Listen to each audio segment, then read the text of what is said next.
La pipelette. Docteur, on a trouvé un cadavre. Pourriez-vous venir sur place? C'est visiblement un meurtre.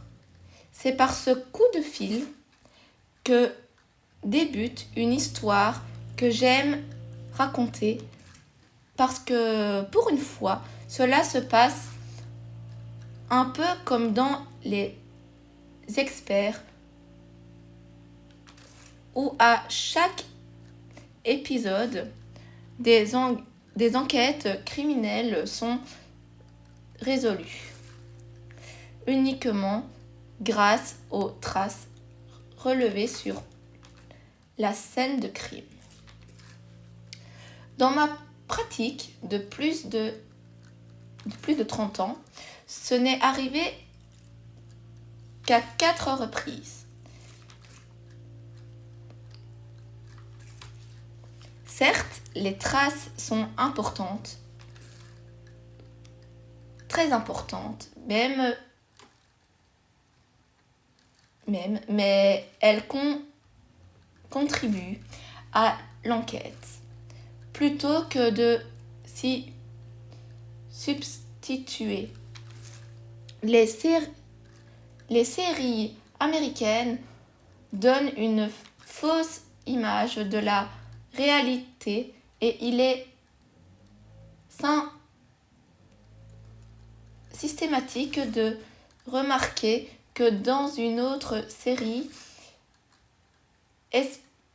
Esprit criminel, on fait parfois aussi allusion aux experts qui viennent explorer la scène de crime.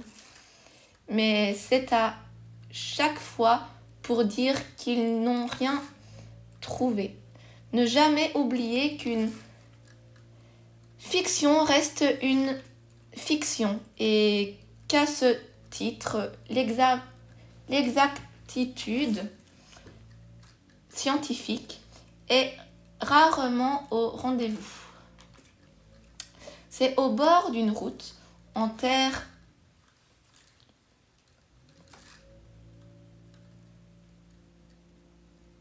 au bord d'un golfe, un matin, un homme qui promène son chien est étonné par ses aboiements. Depuis le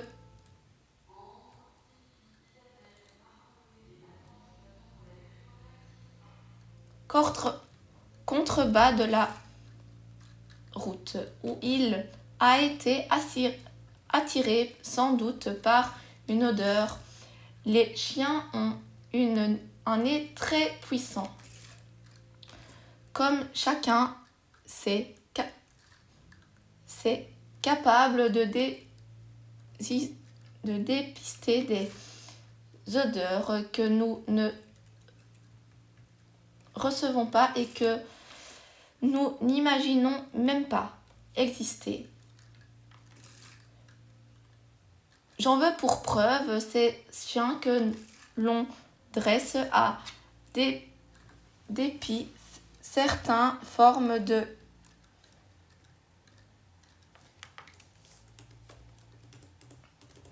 cancer, rien qu'à l'odeur qui émane du patient.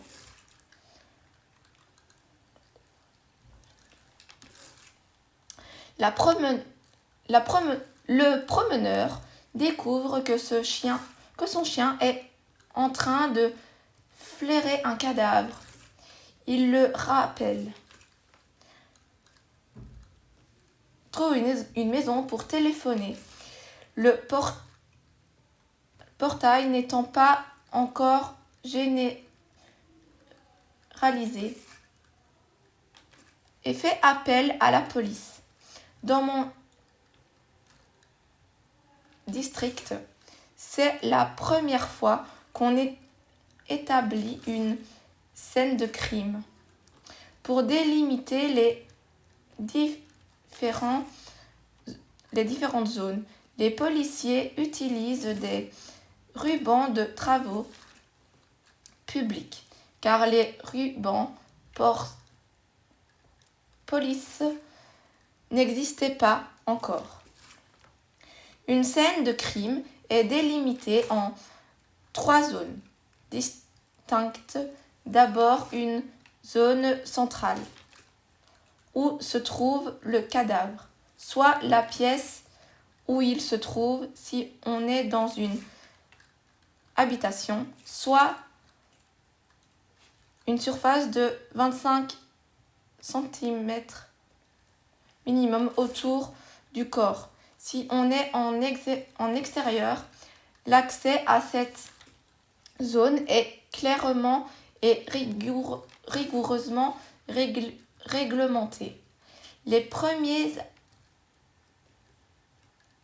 à y pénétrer sont les membres du laboratoire de police, scientifique et technique.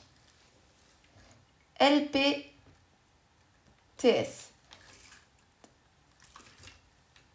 Vêtu d'une combinaison de scènes de crime en tissu très résistant qui, même s'il se déchire, ne perd pas de fibres et qui, vu son tissage, ne risque pas de capter les microtraces de la scène de crime. Cette combinaison est portée par tous les membres des LPTS du monde, sauf par les experts de séries américaines, car elles n'ont rien de sexy et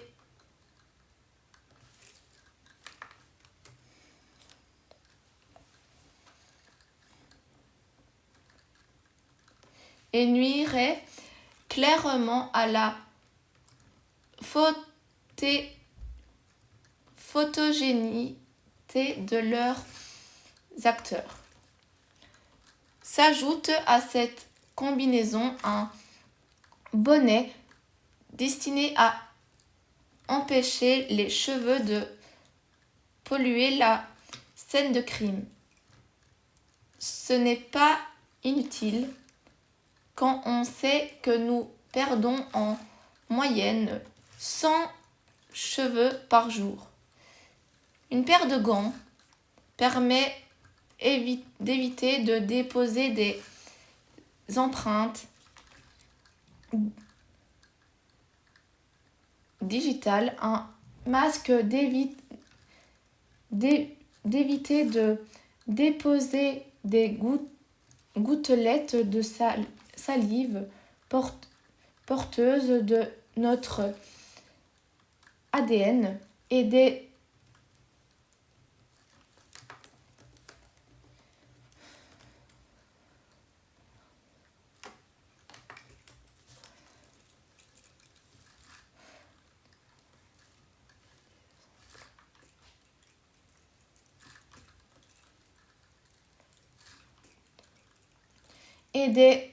overseaux, une membrane en plastique qui recouvre les chaussures, de neutraliser ce que les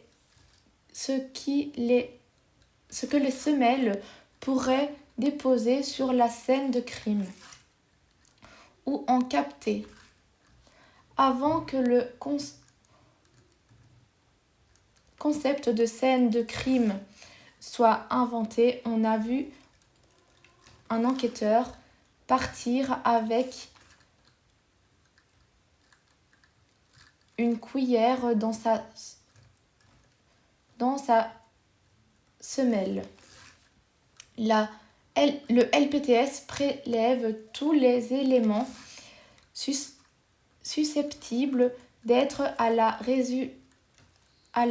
résolution de l'affaire et notamment relever les empreintes digitales, couvre les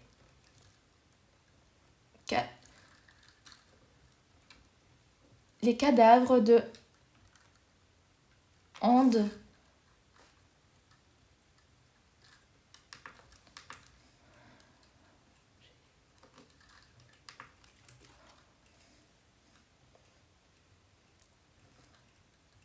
de bandes adhésives sur lesquelles nous allons revenir et prend aussi toute la scène de crime en photo. La seconde zone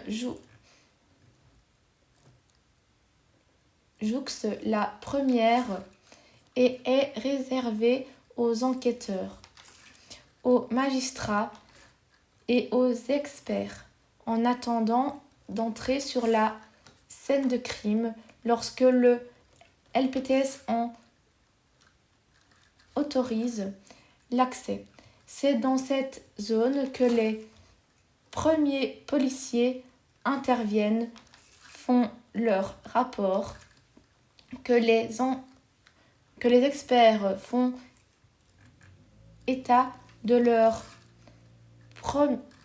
première constatation, que le magistrat décide des suites à donner à l'affaire et fait débuter l'enquête. La troisième zone jouxte la deuxième à distance car elle est destinée à tenir la famille, les journalistes et les curieux à l'écart. Cela peut choquer de savoir que la famille est tenue à l'écart, mais rappelons que pour commettre un meurtre, sauf cas particulier, il faut avoir un mobile et que les proches sont souvent les plus suspectés d'en avoir une. Les rubans sont posés en travers de la route et le long du fossé où le corps a été trouvé. La rue, qui est en fait un chemin de campagne perdu dans les bois, est désert. Le labo a fini de poser les bandelettes autocollantes sur le cadavre et s'apprête à les retirer. Lorsque j'arrive de la zone 1, je vois le corps en contrebas et je constate qu'il est entièrement nu et couché sur le ventre. Je me prépare et revête cette fameuse combinaison de scènes de crime que je ne supporte pas parce qu'on s'y sent coincé et qu'elle ne respire pas. Elle devint vite une prison et un zone des choses que je déteste. Habillée, je descends dans le fossé. Je peux désormais manipuler le corps puisque les prélèvements et les photos ont été réalisés. Comme à mon habitude, je n'y touche d'abord pas pour me contenter de regarder. Être capable d'observer est la première qualité d'un médecin légiste. Je constate la présence d'humidité, à savoir un reste de rosée matinale étalé par les bandes adhésives, ce qui me permet de savoir qu'il s'est trouvé à cet endroit avant 5 heures du matin.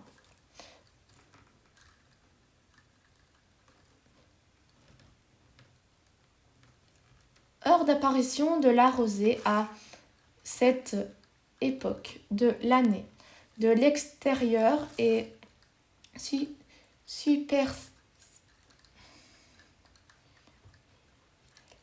superficiellement, je ne relève aucune lésion sur la face dorsale et je peux vérifier que l'homme est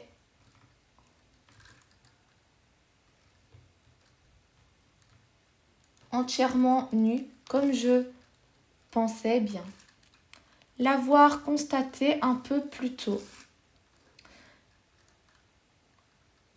Deuxième face, observation plus précise, centimètre carré par centimètre carré.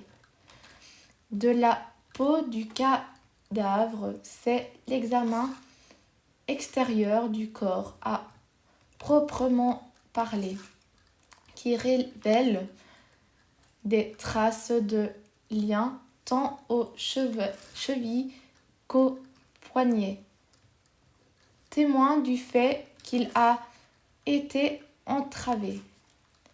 Après avoir relevé la température ambiante, je lui prends la température rectale, vu qu'il est dans la bonne position, ce qui me permettra, quand je connaîtrai son poids, de tenter de déterminer le moment du décès.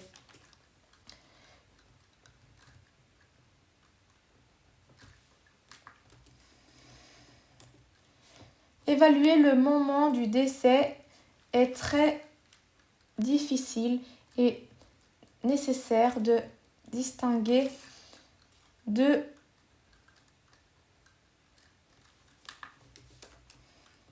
faces.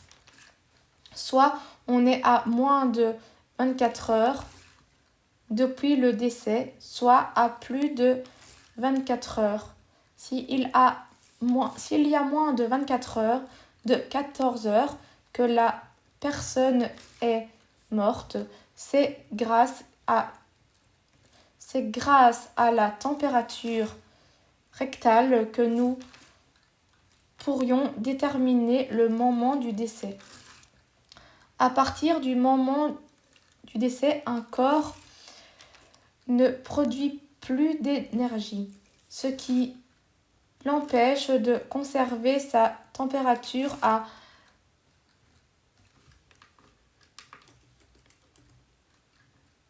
36,5 37,9. La température du corps va rejoindre celle de l'endroit où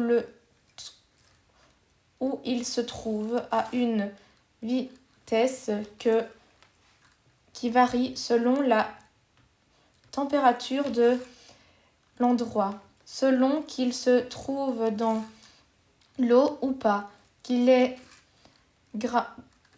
gros ou mince, couvert de vêtements ou pas, etc. De très nombreux facteurs influencent la vitesse à laquelle le corps échange sa température avec le milieu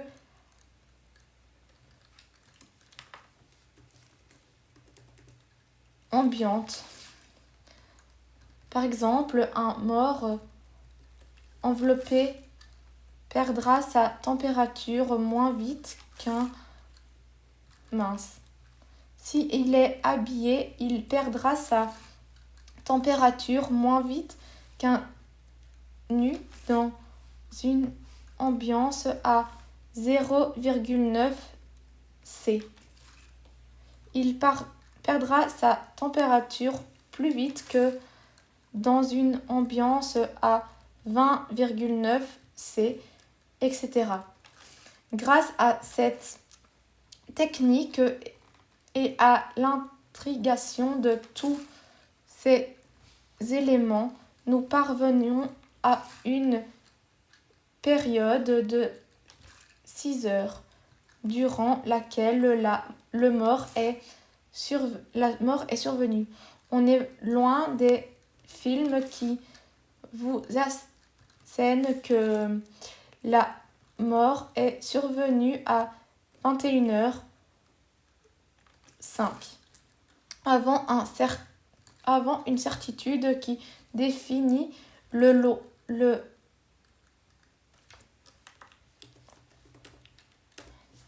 de la physique. Si le décès a eu lieu plus de 24 heures avant la découverte du corps, il faut espérer que des mouches sont venues pondre sur le corps. L'étude de ces insectes s'appelle l'entomologie médico-légale, une branche de la médecine légale. Son histoire, c'est partie intégrante de l'histoire de la médecine légale. Depuis toujours, l'homme observe qu'un cadavre attire les mouches en grand nombre et d'espèces différentes. Mais le premier à s'intéresser vraiment aux mouches et à constater qu'elles peuvent être un excellent indicateur utile pour déterminer le moment du décès est un vétérinaire français, James Pierre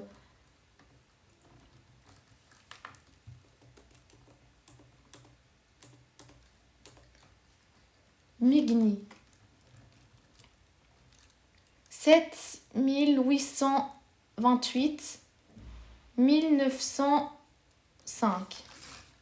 qui publie aux éditions Masson un ouvrage intitulé La faune des cadavres en 1994. Ensuite, cette discipline est complètement oubliée et négligée jusqu'à ce que Marcel Leclars, 1924-2008, un médecin généraliste liégeois, exhume des tréfonds de l'histoire. Il met au point la technique qui permet, grâce aux mouches, d'évaluer le moment du décès de cadavres, même très putréfiés.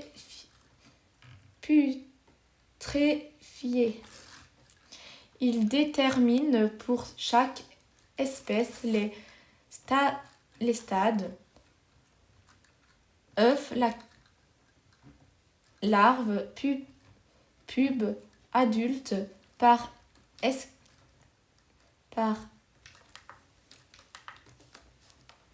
lesquels elle passe et sa visite de progression, les tailles que les mouches atteignent et c'est à une température donnée. Il découvre ainsi qu'il existe des températures optimales pour obtenir non seulement des pontes, mais aussi pour que l'insecte se développe. Espèce par espèce, il met au point les durée de chaque stade.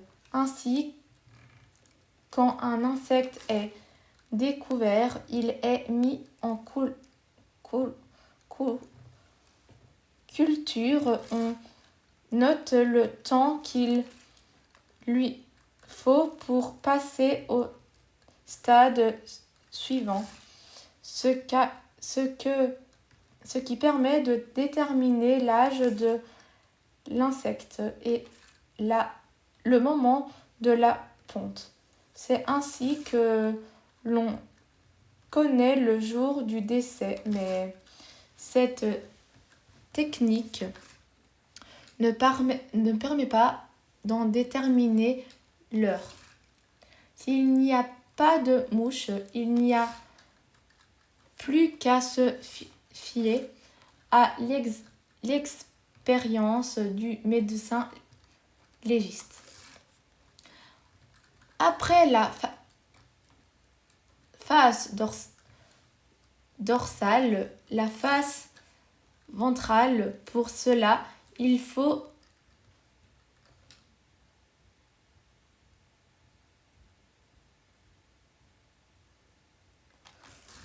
retourner le corps et attendre que le labo ait fini ses prélèvements. Sur cette face-ci, je retourne le corps avant de poser précautionneusement. Il s'agit d'un jeune homme d'une bonne vingtaine d'années. Selon les traits du visage, et je constate une grande plaie paracardiaque, mais avant de l'explorer, je dois ranger mon frein et laisser travailler le labo. Au bout de 45 minutes, le labo a fini. Les bandes adhésives sont restituées et les photos prises. Je peux ouvrir la plaie, visualiser. Je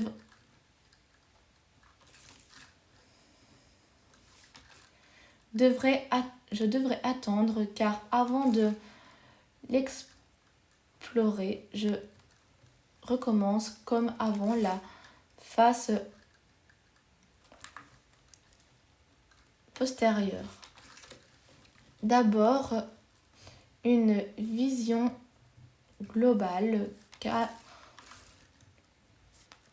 qui me permet de vérifier qu'il est sec en intérieur, ce qui est normal. La rosée n'a pu se déposer que sur les surfaces supérieures, puis une vision plus rapprochée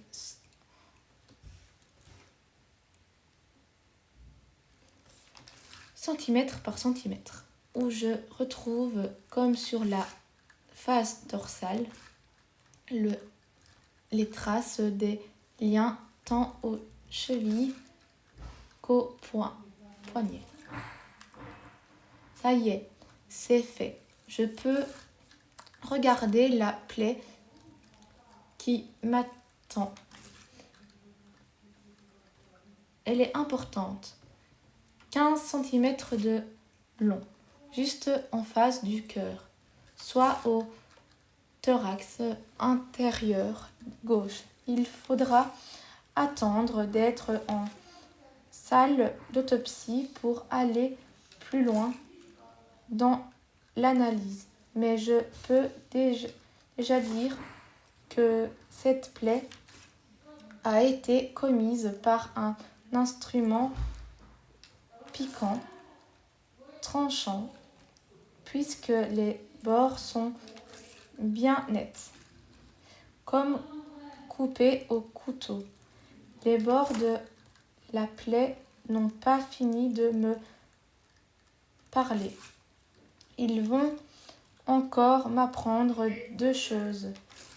La première, c'est qu'il s'agit d'un coup unique, posé en une seule fois, car les bords ne présentent pas de saccage, pas d'aspect de petite vague qui aurait été un indicateur de reprise. C'est donc un coup posé bien franc et bien décidé.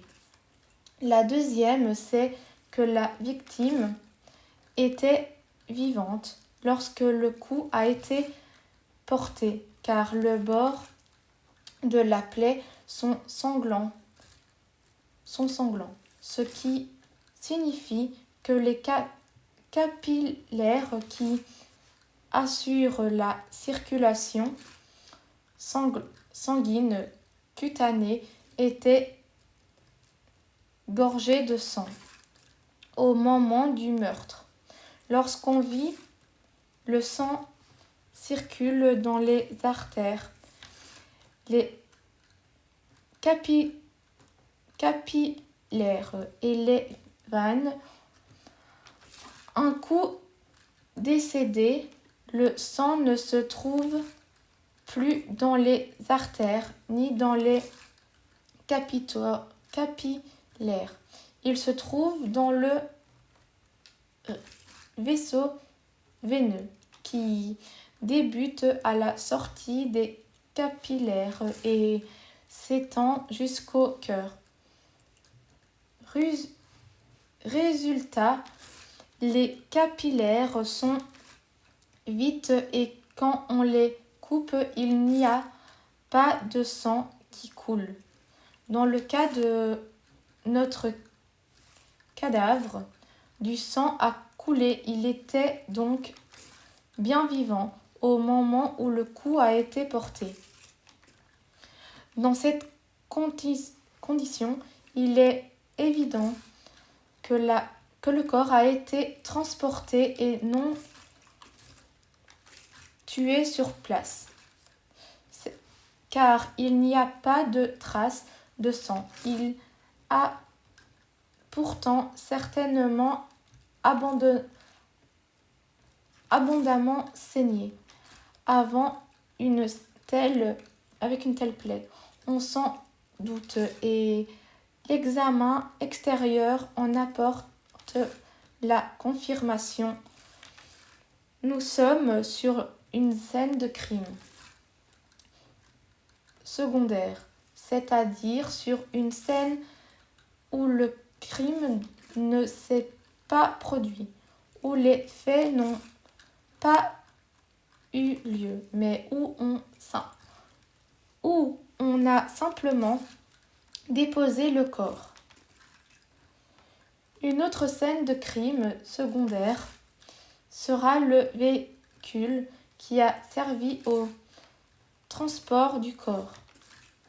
Toutes ces scènes de crime doivent être traitées de la même manière, car secondaire ne veut pas dire moins importante.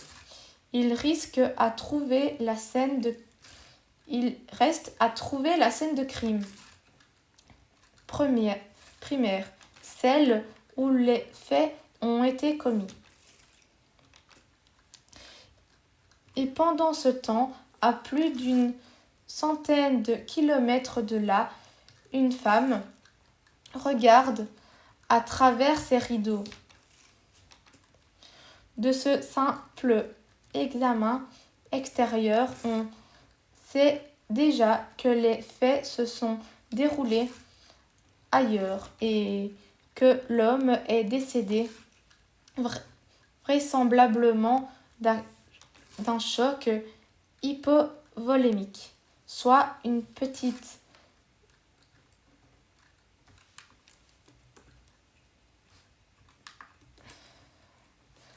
massive de sang incompatible avec la vie, ce qui doit encore être concerné par l'autopsie. La dame regarde à travers ses rideaux et ce qu'elle voit ne lui plaît pas.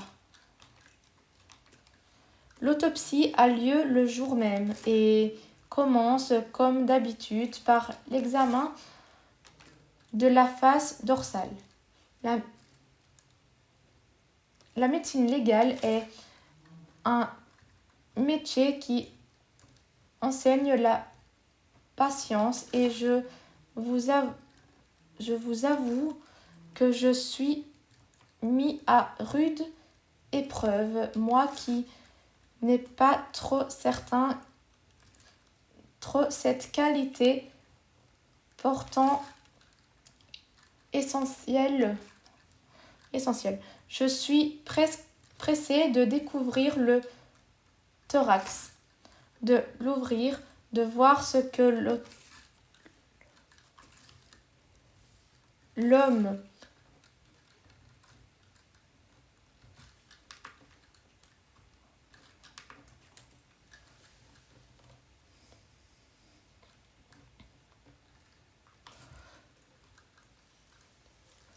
l'arme piquante, tranchante a touché, ce qui a causé la mort de ce jeune homme. Mais la pratique médico-légale importe de la rigueur